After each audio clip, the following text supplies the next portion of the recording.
Azatlyk radiosynyň habarçylary we çeşmeleri Marway Balkan vilayetlerine häkimetleriň büdjet işgärlerinden koronawirusa garşy 4-nji tanjymy kabul etmegi talap edýänliklerini habar berýärler. Türkmenistanyň Kronikasy neşri öz habarçylaryna salgylanyp şoňa meňdeş şäherleri paýtagat Aşgabatda hem badalgy berilendigini habar berýär. Habarçymyz Balkan vilayetine büdjet işgärlerine uwuşdan tutma tanjym edilip başlananyny we maşgala lukmanlarynyň tanjymy işlerine çekilýänliklerini habar berýär. Türkmenbaş şäherine zähmet ruhutyna çykan maşgala lukmanlar hem mejburi tanjymy işlerini geçirmek üçin işe çagyrylýarlar diýip Azatlyk radiosynyň çeşmeleri aýdýarlar. Habarçymyza görä dowam edýän nowatdaky tanjymy işleriniň çägine Tomutku diň jalışdaky magarif işgärlerinden we taliplerden ilkinjileriň hatyryna tanjym kabul etmek talap edilýär. Büdjet işgärlerinden daşary bazar söwdegärleri hem tanjym kabul etmeli bolýarlar. Boyunu gaçyran telekeçileri we satyjylara söwda patentinden mahrum etmek haýbat atylýar diýip Balkanly ýaşaýjylar aýdýarlar. Türkmenistanyň hökümeti 1-nji ýyldan başlap maska rejimini gowşatdy we halkara howa gatnawlaryny bölegleýin dikeldip başlady.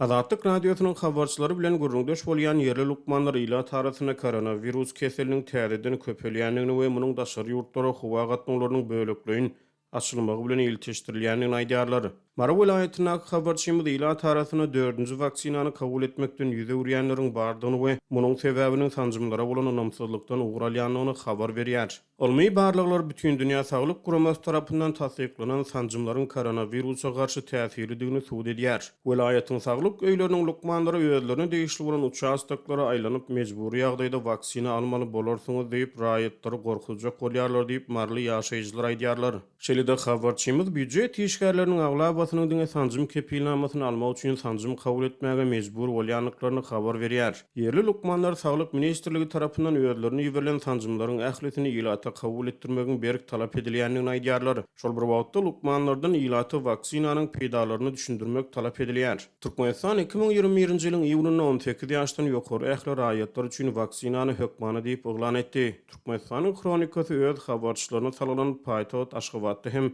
ýaşaýjylaryň nowatdaky tanjymy köpler üçin 4-nji tanjymy kabul etmäge çagyrylýanlyklaryny habar berýär. Meselem neşire görä şeýle çagyryş Aşgabatyň etegindäki çogany ýaşaýyş toplumynyň 6-njy saglyk öýüne ýerine ýetirilýär. Türkmenistanda pandemiýa bilen bagly öňüne alyş talaplary iýulyň 1-nji hepdesinde gaýtadan güýçlendi. Azatlyk radiosynyň habarçylary 8-nji ýylda Aşgabatyň hastahanalaryna maska takmagyň güýçlendirilen görnüşde talap edilip başlananyny habar berdi. Türkmenistan 2020-nji ýylyň iýulyna maska rejimine geçdi. Ýöne aradan 2 ýyl geçenden soň agyz burun örtükleri şu ýylyň iýulyndan başlap diňe köpçüliklerin transport feriştelerine we ýapyk binalarda dakylmal edildi. Azatlyk radiosynyň habarçylary 15-nji ýylda Aşgabatda hereket edýän awtobuslarda maska rejimine gödäwçiligin güýçlendirilendigini habar berdiler. Polisiýa işgärleri awtobuslarda ýolagçylardan maska dakylmagy talap edip başlady. Şondan bir gün öňden 14-nji ýylda Azatlyk radiosynyň habarçylary paýtagtyň bir Lomoy söwda bazaryna maskasyz adamlaryň bazary goýberilmeýändigini habar berdiler. Bu aralykda Azatlyk radiosynyň habarçysy Türkmenistanyň Saglyk goraýyş we derman senagat ministrliginiň bir resminiň sözlerine sargylanyp Türkmenistana pandemiýa bilen bagly käbir çäklendirmeleriň gaýtadan ara alınıp maslahatlaşylýanyny habar berýär. Onuň sözlerine görä eger ministrler kabineti tasdiklasa 1 awgust 20 awgust taralygyna käbir pandemiýa çäklendirmeleriniň gaýtadan